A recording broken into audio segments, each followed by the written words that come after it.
व्यास ने एक बार चारवाक से पूछा कि चारवाक, क्या कभी तुमने अनुभव किया है कि तुम कहाँ से आए हो, कहाँ तुम्हें जाना है और इस जीवन का उद्देश्य क्या है।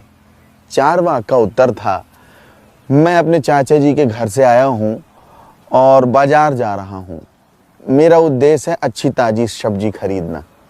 यह प्रश्न नारायण ने सुरेश से पूछा तो सुरेश ने कहा, मैं अपने माता पिता से इस संसार में आया, भाग्य जहाँ ले जाएगा वहाँ मुझे जाना है।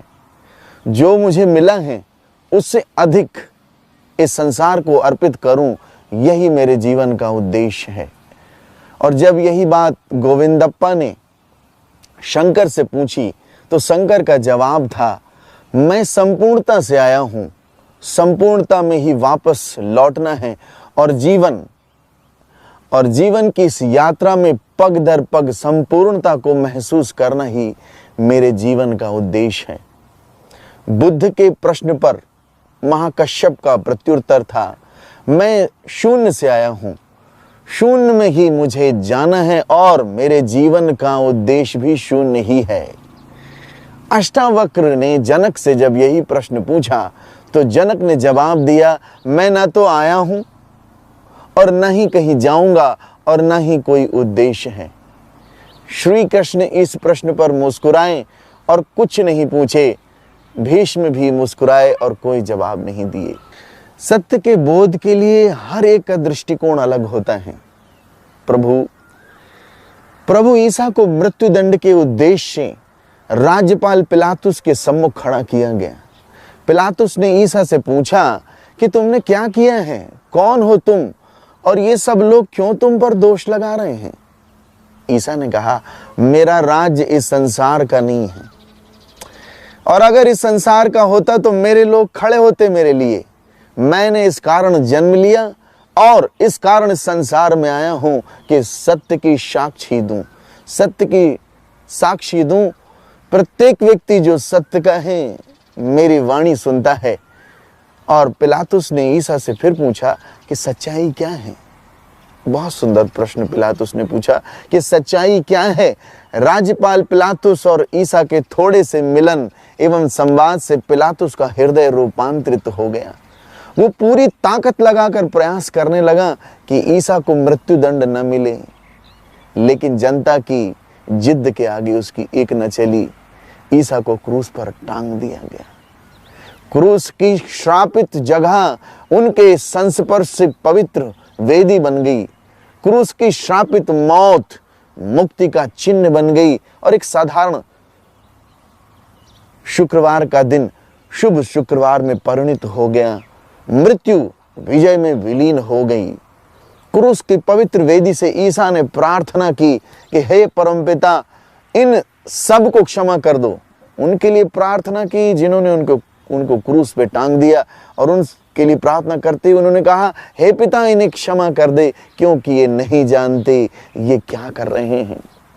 अपने समस्त विराट स्वरूप में, परम दीनता, क्षमा भाव में और उस रूप में प्रकट होते हुए समस्त वैभव, शक्ति संपन्न, दिव्य सामर्थ्य से भरे होने पर भी उस सब चीज को अपने अधिकार में करने की उन्होंने वस्तु नहीं समझा, परंतु मनुष्य के रूप में प्रकट होकर अपने आप को विनम्र किया।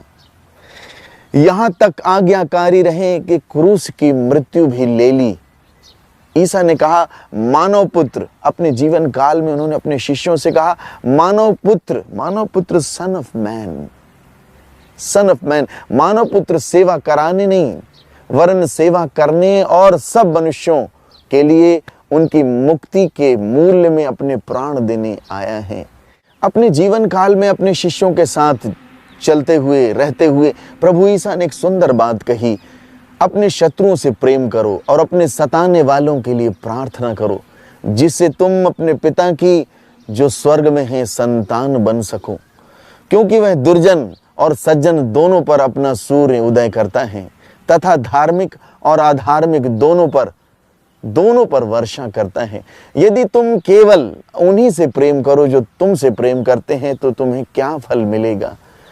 तुम अपने आचरण में सिद्ध बनो जैसा तुम्हारा परम पिता जो स्वर्ग में है सिद्ध है, तुम उसके समान बनो। प्रभु यीशु से पिलातुस ने पूछा सत्य क्या है। प्रियो, सत्य वो है जो कभी बदलता नहीं है और झूठ वो है जो रोज बदलता है। क्रूस की वेदी पर भी वो अपने सत्य पर अडिग थे। श्राप नहीं दिया, आशीर्वाद दिया, प्रार्थना की उन लोगों के लिए और यही कहा, हे पिता इन्हें क्षमा कर दे, ये नहीं जानते ये क्या करते हैं। हमको कोई एक थप्पड़ मार दे, हमें बड़ा क्रोध आएगा, हमें तो लगता है हम इसकी जान ले लें। समस्त शक्ति, समस्त सामर्थ्य होने के बाद भी प्रभु ईसा ने क्रूस से प्रार्थना की, हे पिता इन्हें क्षमा कर दे, ये नहीं जानते ये क्या करते हैं। प्रियो, उस क्षण में प्रार्थना करना बहुत कठिन था, लेकिन प्रभु ईसा ने उनके लिए प्रार्थना की। और यही दिव्य स्वरूप है परमात्मा का, यही सच्चा स्वरूप है। अपनी समस्त दीनता, विनम्रता और उस परम वेदी पर लहूलुहान, छत विक्षत शरीर और वहां पर ये शब्द निकलना, हे पिता इन्हें क्षमा कर दे, यही परमात्मा का सुंदर स्वरूप है। प्रियो, ईश्वर का स्वरूप देखना है तो वो सामर्थ्य में नहीं है, ईश्वर का स्वरूप दीनता में है। किसी ने कहा है ईश्वर का वास्तविक स्वरूप दुखों में ही दिखाई देता है, और उस दुख में, उस पीड़ा में ईसा ने परमात्मा का सुंदर स्वरूप प्रकट किया है। आइए प्रियो, हम भी उस क्षमा का स्वरूप धारण करें, हम भी उस शब्द को अपने जीवन में उतारें कि हे पिता इन्हें क्षमा कर दे, ये नहीं जानते ये क्या करते हैं। जब हमारे साथ ऐसी घटना घटती है, जब हमारे साथ ऐसी परिस्थिति आती है, हम कैसा बर्ताव करते हैं। प्रियो, जब हम क्षमा करते हैं हमें परम आनंद की अनुभूति होती है, क्योंकि जहाँ क्षमा है वहाँ परमात्मा विराजमान है, वहाँ ईश्वर विराजमान है। आइए हम उनका वो सुंदर दीन स्वरूप धारण करें और अपने परम पिता की सिद्धता को धारण करते हुए अपने परम पिता के सदृश बनते चले जाएं। इस प्रकृति में शामिल होते हुए सच में सिद्धता को प्राप्त होंगे। तथास्तु।